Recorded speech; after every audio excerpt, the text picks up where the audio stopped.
زکوٰۃ کیا ہے؟ مظاہر نیکی میں سب سے پہلا مظہر آیا تھا مال خرچ کر سکنا، خیرات، صدقات، لوگوں کی ضرورتیں پوری کرنا اپنے مال سے، ہمدردی میں اپنا مال خرچ کرنا ہے۔ اس مال خرچ کرنے کے لیے ایک اور ستون کھڑا کر دیا گیا اور وہ زکوٰۃ ہے۔ کم سے کم اتنا تو دینا ہی ہوگا۔ گویا کہ آپ کو معلوم ہے کہ کسی بوتل کا کارک اگر بند ہی رہے وہ تو بند رہے گا، اس میں سے کچھ بھی نہیں نکلے گا، ایک قطرہ بھی نہیں ٹپکے گا۔ ایک دفعہ کھل جائے تو امید ہے کہ کچھ اور بھی نکل آئے گا۔ تو زکوٰۃ، بخیل سے بخیل انسان بھی اگر مسلمان ہے اور اگر اس کو اللہ تعالیٰ کے حکم کا لحاظ ہے، پاس ہے، زکوٰۃ تو دے گا، چاہے اس کے علاوہ چیریٹی نہ ہو، چاہے اس کے علاوہ جو ہے کوئی خیرات نہ ہو، لیکن یہ زکوٰۃ تو دے گا۔ لیکن یہ زکوٰۃ جو ہے در حقیقت یہ بنیاد بن جاتی ہے کہ پھر دل میں سے مال کی محبت اس زکوٰۃ کی وجہ سے کم ہوتی ہے۔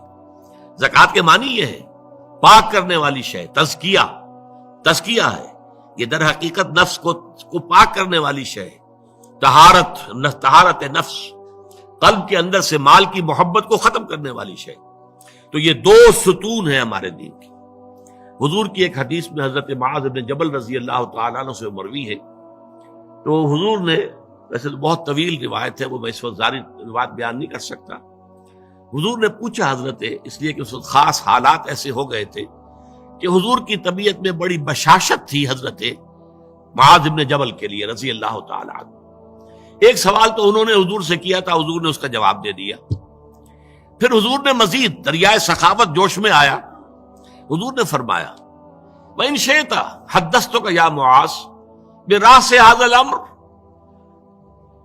وَقَوَامِهِ وَضَرْبَةُ السَّنَامِ مِنْهُ۔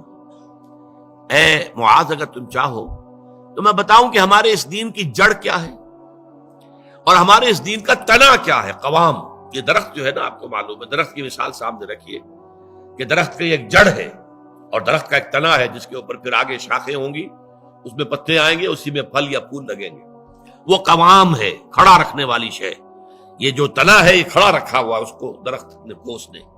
اور پھر یہ کہ اس کی چوٹی کیا ہے، میں تمہیں بتاؤں؟ تو انہوں نے کہا بے ابی و امی انت یا رسول اللہ قل لی، میرے ماں باپ آپ پر قربان ہو اے نبی صلی اللہ علیہ وسلم، ضرور بتائیے مجھے۔ تو فرمایا ان رأس هذا الامر، دیکھو ہمارے اس دین کی جڑ کیا ہے؟ شہادت اللہ الہ الا اللہ وان محمد رسول اللہ، یہ ہے جڑ۔ اور ہمارے اس دین کے معاملے کا جو تنا ہے، قوام ہے، وہ کیا ہے؟ اقام الصلاۃ و ایتاء الزکاۃ، نماز کا قائم رکھنا اور زکوٰۃ کی ادائیگی۔ نماز سے تعلق اللہ کے ساتھ قائم، زکوٰۃ سے تعلق اپنے ابناء نو کے ساتھ، غرباء، مساکین، جو معاش کی دوڑ میں پیچھے رہ گئے ہیں، آپ کے اپنے بھائی بند، آپ کے اعزاء، آپ کے اقربا۔ زکوٰۃ سے آپ کا ایک رابطہ ان سے تعلق قائم ہوا۔ نماز سے الصلاۃ عماد الدین اور الصلاۃ معراج المومنین، اسے معراج المومنین بھی کہا گیا۔ نماز سے تعلق اللہ کے ساتھ، زکوٰۃ سے تعلق خلق خدا کے ساتھ، اللہ تعالیٰ کے بندوں کے ساتھ۔ اور یہاں زکوٰۃ کا جو لفظ آ گیا تو نوٹ کیجئے، پہلے جو فرمایا تھا وَآتَ الْمَالَ عَلَىٰ حُبِّهِ ذَوِي الْقُرْبَىٰ وَالْيَتَامَىٰ وَالْمَسَاكِينَ وَابْنَ السَّبِيلِ وَالسَّائِلِينَ وَفِي الرِّقَابِ، اور یہاں فرمایا وَآتَ الزَّكَاةَ، اس کا مطلب یہ دو علیحدہ چیزیں ہیں۔ پہلے جو فرمایا ہے وہ نفل ہے، وہ ادا کرنا ہے زکوٰۃ کے علاوہ۔